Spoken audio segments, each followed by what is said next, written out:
Wala akong mga braso. Kung feeling mo hindi ka mahal ng Panginoon dahil parang tinalikuran ka na ng panahon, ang video na to ay para sa'yo. Masakit pa sa akin, natawa ko ng walang kamay. Para sa akin, walang value sa kalibutan. Pero this is 300,000 pesos. Ito ang huling sahod at ipon ko. Pero alam ko mas kailangan mo to. 10,000, 20,000, 30,000, 40,000. Eto si Kuya Ope, 43 years old, namumuhay mag-isa at nakadepende lang sa kita ng basura. At gaya ng karamihang naghihirap, kumikita lang rin ng barya-barya. Namamasura lang ako palagi, araw-araw. Kahit konting sahod, okay na lang. Kung para sa atin marumi at nakakadiri ang basura, para sa kanya, eto ay grasya. Paano gagawin akin buhay kung hindi ako maghanap buhay? Di na mamamasura lang ako. Maliban sa maruming trabaho, ang mas nagpapahirap pa sa kanya ay pinanganak siya na isang. Wala akong mga braso. Ang kapansanan ni Kuya Ope ay hindi naging hadlang sa kanya upang mabuhay. At sa katunayan, siya raw mismo ang nagsikap upang mapagraduate ang sarili sa high school. Paano ka nag-survive sa 43 years dito sa mundo? Walang gamay, pungkol, wala. Ako tinitiis ko lang ang lahat ng sakit. O hindi ko pipigilin ako yung sarili nga masaktan. Hindi ka panipaniwalang may mga tao pa rin kayang manukso sa ganitong klaseng kalagayan. Hirap na nga sila sa buhay dahil araw-araw nila itong pinapasan. Dahil sa mga nangungutya, mas lalo pa itong nadaragdagan. Pilitin ko buktiin ako yung buhay, masusuko naman ang Panginoon. Iwasan ko lang ang mga salita ng sakit. Ang mga taong may kapansanan ay hindi kailangang magbago.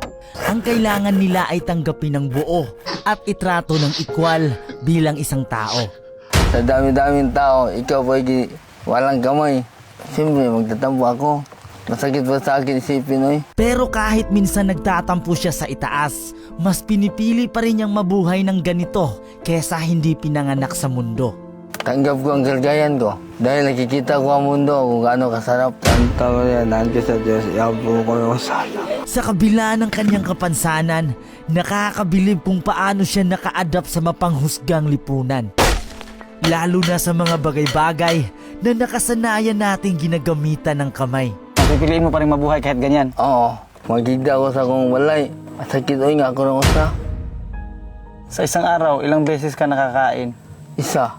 Wala ko kabalo kasi purpose ginoon ako. O gano'n nakinanay ko. Kung may pera ka, anong gagawin mo sa pera? Sari-sari store, mahanap buhay ng gusto. Ito ang huling sahod at ipon ko. Pero alam ko mas kailangan mo to. Gusto ko lang linawin, hindi ako mabuting tao. Gumagawa lang ako ng mga videos na di kayang gawin ng iba. Pero this is 300,000 pesos. 10,000, 20,000, 30,000, 40,000, 50,000, 60,000, 70,000, 80,000, 90,000, 100,000. Salamat, makatukod ako ng negosyo para hindi ako mamasura. Kung magne-negosyo ka, medyo kulang pa yan, kaya dadagdagan natin. 110, 120, 130, 140, kaya pa? 300,000 pesos. Salamat, idol.